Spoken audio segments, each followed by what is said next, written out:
সন্দেশখালী কাণ্ডে সিবিআই তদন্তের নির্দেশ দিল কলকাতা হাইকোর্ট। আদালতের নজরদারিতে চলবে তদন্ত। বুধবার থেকেই তদন্ত শুরু করতে হবে সিবিআইকে। সন্দেশখালী স্পর্শকাতর এলাকাগুলি চিহ্নিত করে সিসিটিভি ক্যামেরা, এলইডি আলো বসাতে প্রশাসনকে নির্দেশ দিয়েছে আদালত। আগামী 2রা মে হাইকোর্টে মামলার পরবর্তী শুনানি।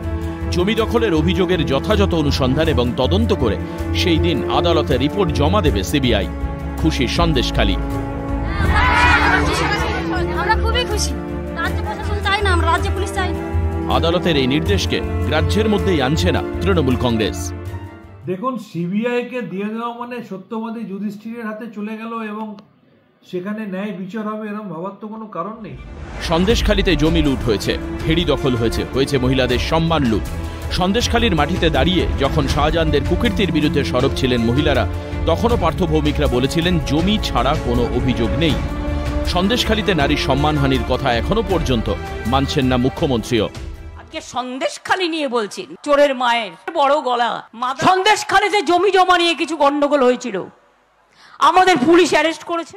কিন্তু সন্দেশখালী বলছে কিছুই করেনি মুখ্যমন্ত্রীর প্রশাসন। গত 1 দশকেও করেনি, আজও করছে না। আদালতের রায়ও যেন জানান দিল সন্দেশখালীতে অনেক কিছুই করেছে শাহজাহানরা। আদালতের রায় আরও একবার প্রমাণ করে দিল যে তৃণমূল সরকারের অনুপ্রেরণায়, মমতা বন্দ্যোপাধ্যায়ের অনুপ্রেরণায় মহিলাদের উপর যে অত্যাচার হয়েছিল তার প্রাইমা ফেসি কোনো প্রমাণ, প্রাথমিক কোনো প্রমাণ তদন্তে উঠে এসেছে। ममता दीदी पूरे बंगाल की माताएं बहनें ये देख रही है, जान गई है कि आप संदेशखाली के गुनहगारों के साथ। শাহজাহান জেলে থাকলেও সন্দেশখালী দ্বীপে দ্বীপে আজও বহাল তবিয়তে আছে অনেক ছোট শাহজাহান। সঙ্গে আছে পুলিশও, আজও আছে তাই শাহজাহানদের হুমকি, আতঙ্ক। হ্যাঁ, আমরা রাজ্য পুলিশকে ভরসা করি না, আমরা সিবিআই কে চাই। কে আসে নাম বললেই তো হুমকি, আপনারা তো চলে যাবেন, আর সন্ধ্যা হলেই তো আমাদের মরতে হবে। শাহজাহানকে সিবিআই হেফাজত থেকে বাঁচাতে সুপ্রিম কোর্টে যাওয়া সরকার এবার কি করবে? চলছে ভোট পর্ব, জারি আদর্শ আচরণ বিধি। হাইকোর্টের নির্দেশ মেনে চলবে রাজ্য প্রশাসন, নাকি ফের যাবে সুপ্রিম কোর্টে?